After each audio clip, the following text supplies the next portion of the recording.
Ya, salam Just Talk. Ini gue baru lihat pressconnya dan juga live di DPI sekarang jam 18.07. Waktu gue belanja, gue sambil denger pressconnya, lihat di YouTube Barcelona. Sebenarnya, ya orang kalau bilang sedih ya, gue yakin dia itu nggak main sandiwara lah. Dia bener-bener sedih karena udah 21 tahun tinggal dan tidak sesuai dengan keinginannya. Tapi ada dua hal yang menarik, yang menurut gue menarik ya, dari presscon itu. Karena rata-rata pertanyaannya kan formalitas lah dan lain-lain, kenapa ini itu. Dan dia juga berterima kasih untuk semua pemain. Yang standar-standar kan orang berpisah lah.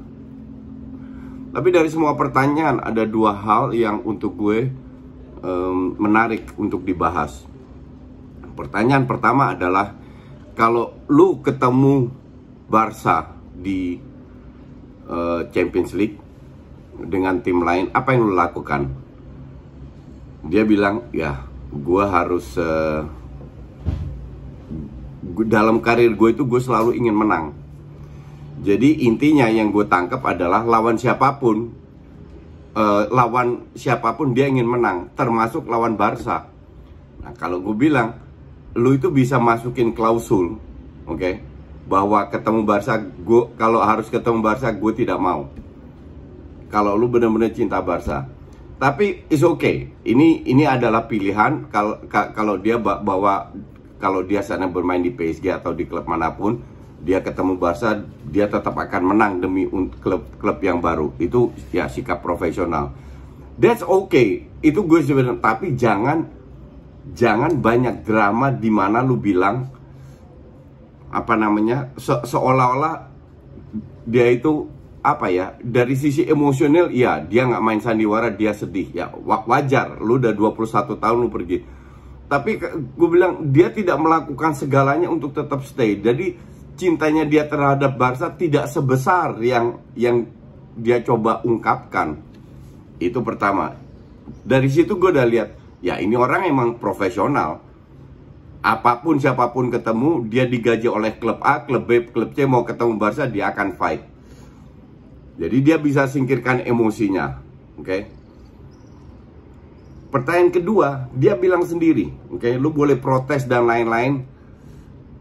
Kan banyak orang bilang gue sengaja bikin kontroversi demi pansos, demi viewers atau apa.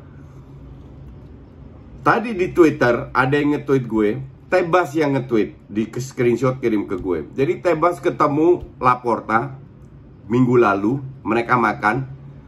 Tebas dikasih dua pilihan, lu pilih CVC atau Super League tapi tanpa Messi. Laporta jawab, Super League tanpa Messi. Kan gue udah bilang semuanya. Gue tidak percaya kalau Laporta tidak mau melakukan segalanya untuk bisa mendaftarkan Messi. Mungkin pengorbanannya terlalu besar untuk hanya mendaftarkan seorang Messi karena gajinya terlalu besar, sehingga dia pilih, ya udah Messi aja gue korbankan.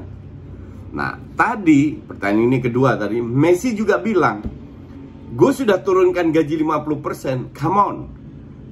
Ini bukan 50%, 10%, 20%, 30%. Ini masalah angka. Karena yang diminta oleh La Liga adalah angka.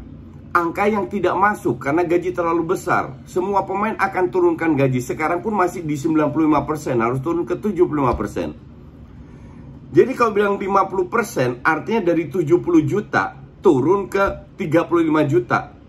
Asal lu tahu aja, gajinya Depay itu cuma 5 juta. Oke. 35 juta tetap terlalu besar. Ngerti nggak? Laporta itu sudah nego dengan sebagian pemain, itu sudah diturunkan, dan beberapa pemain masih tidak mau diturunkan. Laporta juga bisa bilang, ya kalau lu nggak mau turunkan, gue nggak bisa daftarin lu. Dan kemungkinan itu bisa terjadi. Feeling gue pemain itu akan turunkan semua sehingga semua pemain bisa didaftarkan. Oke. Kalau lu kerja, ini gue ya, kalau gue kerja di sebuah perusahaan A 21 tahun dan gue sudah dapat duit minimal 1 miliar euro, which is sekitar 18 triliun, dimana 7 keturunan gak habis-habis. Gue lihat perusahaan gue yang kerja itu keteteran, gue akan bantu sampai biar gue tetap stay di perusahaan itu, biar gak usah keluar. Ini kasusnya gue bandingkan dengan Wijnaldum. Wijnaldum itu digaji di Liverpool sama di Liverpool ya, sebelumnya itu cuma 5 juta setahun. Oke. Sekarang dapat tawaran di akhir karirnya dia di PSG dapat 10 juta kali 30 juta. Gue masih bisa terima. Jadi dia nguber 30 jutanya demi pensiun, itu gue bisa terima. Nggak, sangat masuk akal.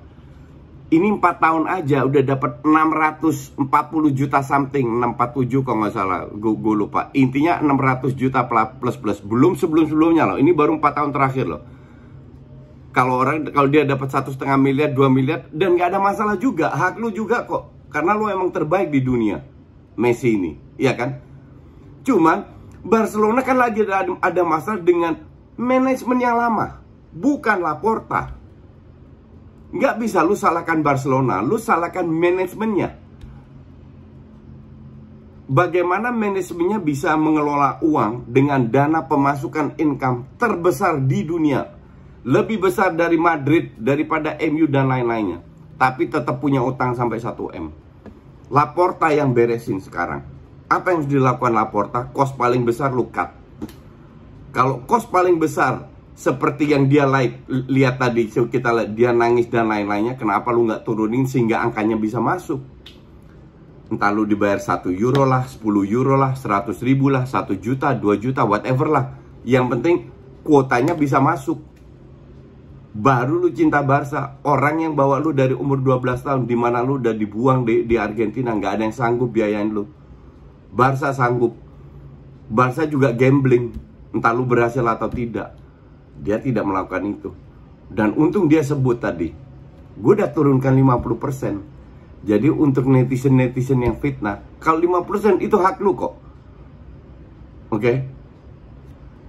Pandemi ini di Indonesia banyak yang dipotong 50%, asal lu tahu aja. Dan bukan gajinya bukan 1 juta, 2 juta euro.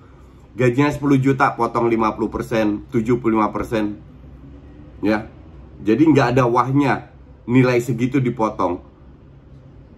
Kalau lu mau pergi ya fine-fine aja. Mending lu bilang ya, gue udah berikan segalanya. Segalanya untuk dia itu 50%. Itu untuk dia segalanya.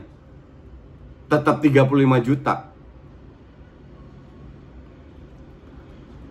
Terus lu masih bilang lu cinta Barca ya. Mungkin parameter dia cinta beda ya. Gue nggak tahu. But anyway, gue sih bukan gue mau dia pindah atau nggak, kita fair aja lah. 2-3 tahun terakhir performa dia menurun banget. Dia nggak bisa ngangkat Barca sama sekali. Dimana Barca harus menang, itu Barca di 4 match, 5 match terakhir La Liga itu kan kalah. Sebelumnya kan meroket terus. Lawan Liverpool kena comeback, lawan Roma kena comeback, lawan Munchen diobok-obok, dia main terus. Oke. Jadi tidak se-impossible itu Barca survive tanpa dia. Dan tidak sesuai dengan gajinya yang murni terlalu besar. Lu kenal berapa pemain bola? Coba nggak usah googling. Yang gajinya 70 juta, nol, nggak ada. Ronaldo pun enggak. Dipotong yang 35 juta, Griezmann. Itu akan dipotong juga. Nggak banyak, nyaris nggak ada pemain, mungkin Neymar. Nggak sampai 5 lah dengan gaji segitu. Jadi nggak bisa lu bandingkan, oh ya kan nggak bisa dipotong 50%. Di Indonesia banyak yang dipotong 50%, banyak bahkan 75%, dan itu nilainya kecil. Ini nilainya gede banget gitu loh. Kalau lu mau profesional ya fine-fine aja, nggak ada masalah. Tapi jangan bikin drama kalau lu pengen banget stay dan lain-lain. Karena kalau lu pengen stay, lu bisa stay. Lu bisa potong gaji lu sampai masuk ke limitnya La Liga. Sesimpel itu. Oke. Lu cari duit mana lagi? Lu 18, mungkin duitnya 25 triliun. I don't know and I don't care. Dan itu hak lu kok. Lu yang terbaik di dunia. Lu layak dapat itu. Ya. Tapi gue tidak merasa lu ingin membantu Barca semaksimal mungkin. Lu hanya ingin membantu Barca 50% sesuai yang lu ungkapkan tadi. Ya. Sukses selalu di klub yang baru. Dan semoga kita ketemu, kita lihat sehebat apa klub yang lu pegang walaupun isinya semua bintang ya. Gue yakin Barca akan bangkit tanpa dia, karena serangan tidak tergantung oleh 1-2 pemain lagi. Pegang omongan gue.